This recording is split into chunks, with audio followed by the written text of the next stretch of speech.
Véritable alternative à l'économie classique en vue d'accroître l'autonomisation des femmes en particulier et la résilience des pauvres en général, l'économie inclusive est de plus en plus portée par de nombreux pays africains. La thématique a fait l'objet d'échanges au cours de cette 3e édition du Dîner des icônes à Lomé.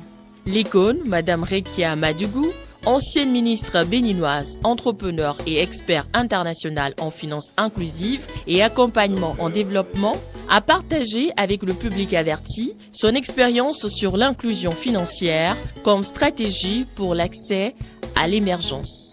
En moyenne, dans nos pays, le budget national annuel tourne autour de 1000 milliards. Vous vous rendez compte, 1000 milliards, ce que ça fait? Sauf que quand vous prenez les 1000 milliards et que vous les subdivisez, vous vous rendez compte que la plupart rentrent dans les infrastructures palpables que vous voyez. C'est très bien les routes, c'est très bien les immeubles, c'est très bien les centres de santé, encore heureux.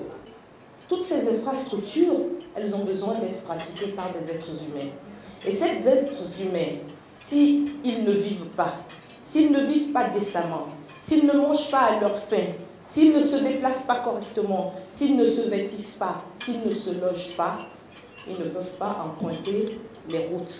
D'où mon combat effectivement pour la finance inclusive, parce que je me suis simplement dit, si on investit ne serait-ce que 10% de nos budgets nationaux dans la capacitation des jeunes et des femmes, on impacterait plus grandement l'humanité. Malheureusement, les investissements au niveau de la finance inclusive ne sont pas des investissements à taux d'intérêt qui permettent aux populations d'y accéder. D'où en fait l'objectif essentiel de la finance inclusive. Pourquoi parle-t-on d'inclusion financière? On parle d'inclusion financière parce qu'il faut intégrer un ensemble de populations qui habituellement sont exclues du système financier classique dans un dispositif de financement. C'est pour ça que à l'exclusion répond l'inclusion.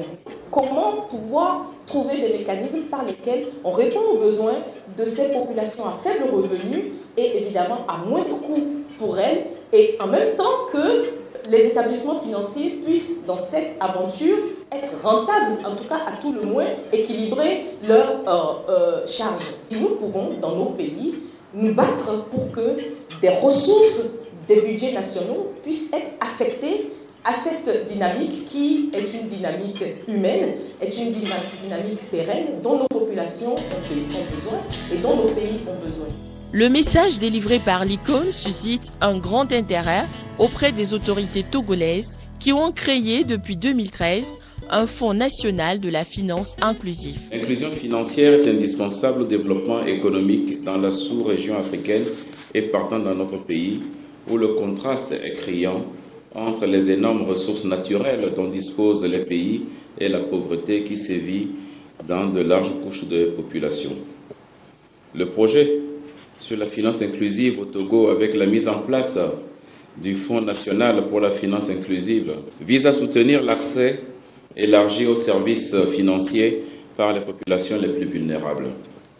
À cet effet, les plus hautes autorités de notre pays ne ménagent aucun effort pour augmenter l'inclusion financière. Après seulement 3 éditions, le Dîner des icônes ou Networking Dina s'impose comme une plateforme privilégiée pour mettre en lumière des acteurs majeurs de l'économie africaine et montrer l'image positive de l'Afrique. La venue de Madame Rekia Madougou sur la plateforme du Dîner des icônes est une confirmation pour nous.